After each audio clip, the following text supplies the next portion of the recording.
ঢাকা হচ্ছে বাংলাদেশের রাজধানী। ঢাকার যে রাজধানী সেটা হচ্ছে পুরান ঢাকা, অর্থাৎ লালবাগ, বংশাল, কোতালি, চকবাজার, কামরাঙ্গীর চর সহ এই অংশটুকু পুরান ঢাকা বলতে যা বোঝায় আর কি, সূত্রাপুর, কোতালি এগুলো। তো এই ঢাকার 7 আসনটি অত্যন্ত গুরুত্বপূর্ণ আসন। তার কারণ এটা চতুর্পাশে দেখবেন ঢাকা বিশ্ববিদ্যালয় বলেন, ঢাকা মেডিকেল বলেন, বুয়েট বলেন, ইডেন কলেজ বলেন, বিকারুন্নাহার স্কুল, সকল শিক্ষা প্রতিষ্ঠানে পরিবেষ্টিত। সেখানে মিটফুড মেডিকেল কলেজও রয়েছে, ঢাকা মেডিকেলও রয়েছে, যার কারণে এই আসনটি অত্যন্ত গুরুত্বপূর্ণ আসন।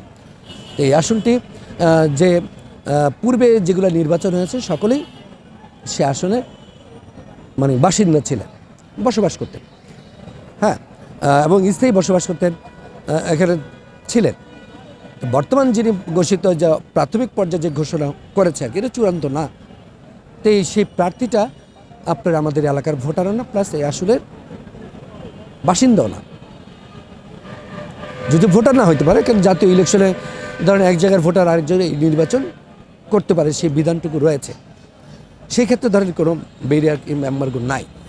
কিন্তু প্রশ্নের বিষয় হচ্ছে যেহেতু ওই এলাকার সে বাসিন্দা না, সে তো কাউকে চিনবেন না, তাদের সাথে ভোটারের সাথে মিনিমাম কোনো সম্পর্ক নাই।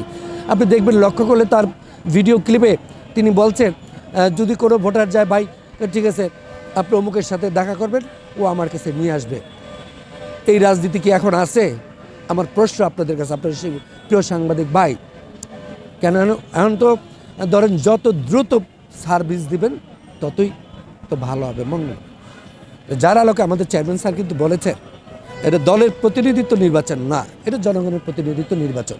তো জনগণ যাকে চাবে তাকে আমরা নমিনেশন দিবে। তো এলাকার সাথে তাদের সাথে মিনিমাম, সেও তাকে চেনে না, ভোটারও তাকে চেনে না, তিনিও ভোটারকে চেনে না এবং ভোটারও তাকে চেনেন না। এমন অবস্থাতে ধরেন একটা বিরূপ প্রতিক্রিয়া আসবেই।